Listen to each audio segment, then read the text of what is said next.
There's so many ways in which our culture has influenced us to desire specific modes of living, to be as productive as possible, to grow as much as possible, and to chase perfection. But these days, I've simply let myself exist, which I suppose is a form of existential courage. Existing without judgment or creating narratives around our lives, to stop having an idea of the way things should be, and instead be brave enough to face the way things are, and let yourself live wrong, let yourself make mistakes.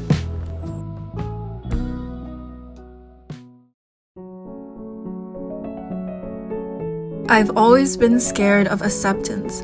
Growing up with the constant message that I wasn't enough, I thought that growth was the key. Not just any growth, but exponential growth. And if I were happy with the way I was, I'd just fade right into the background. But first of all, I realized that growth is inevitable, and there really isn't one true way to go about it. A tree is never worried that it's not growing. It simply exists. And even some trees may grow gnarly and bent, but a child will still love it all the same. I mean, who doesn't love weird trees that you can just climb? Second of all, acceptance is not the same as complacency, and it's honestly quite the opposite of stagnation. People stagnate when they refuse to accept and let reality change them, when they continue to live in their own heads and feed the same narratives about their lives. Acceptance means presence. It means truly seeing yourself and loving what is imperfect. It means noticing things without judgment so that you can adapt and change accordingly. Acceptance doesn't lead to complacency.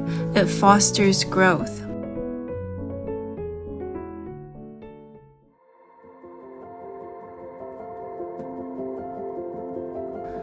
Recently, something that has enriched my life is practicing art on the daily.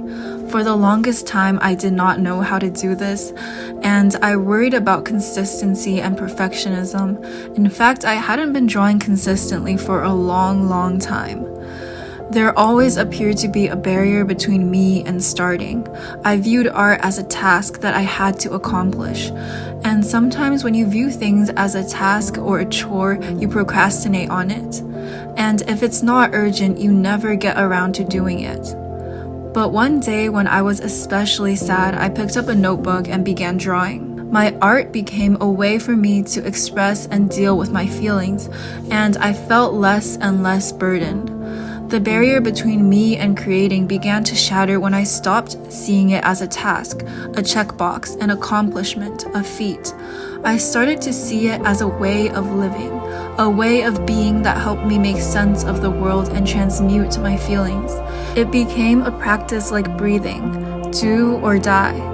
And it made me realize that every day I was viewing tasks as +1s or -2s, constantly ticking off boxes as if at the end of all this, I'd be given a mark out of 100. And that idea of tasks being productive or unproductive placed me in freeze mode, unsure even of taking one step forward, if it were the right move to make, if it would add or subtract, if it would even lead to anything.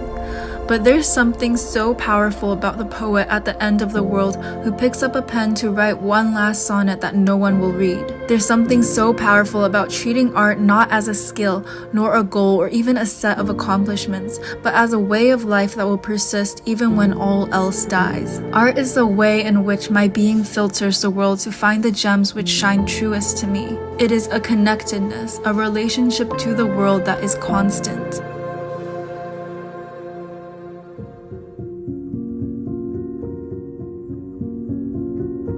Everyone says that it's okay to make mistakes, especially when you're young. People throw around phrases like, it's only human and we all deserve second chances. But the reality is we live in a world that is honestly quite unaccepting of mistakes and rigid in its views of what you are and should be. Look at social media and politics and how we typecast people based on one sentence, one word they say. We don't have to agree with everyone. In fact, I say we should disagree. We should critique and we should dissect their arguments and we should debate. But none of that can happen if we don't listen. if we shun, if we exclude and ostracize anyone who doesn't fit our criteria? How are we, trapped in our own self-congratulatory echo chambers, able to work towards a better world? This alienation of our mistakes, of our humanness, is something that we must amend.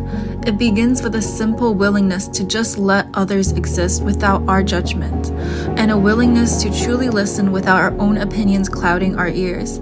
And finally, let yourself make mistakes, and make mistakes as soon as possible. Give yourself the freedom to make wrong choices. Life does not need to be lived perfectly, so do not suffocate yourself with the illusion of a right path, and instead just exist.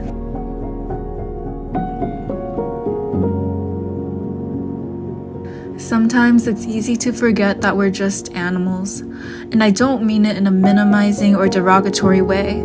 I mean it as in we're allowed to simply exist. We're allowed to be, and to experience and marvel in the world's wonders. You don't have to qualify your existence with anything. Thank you so much for watching this video, and hopefully I'll see you guys sometime soon.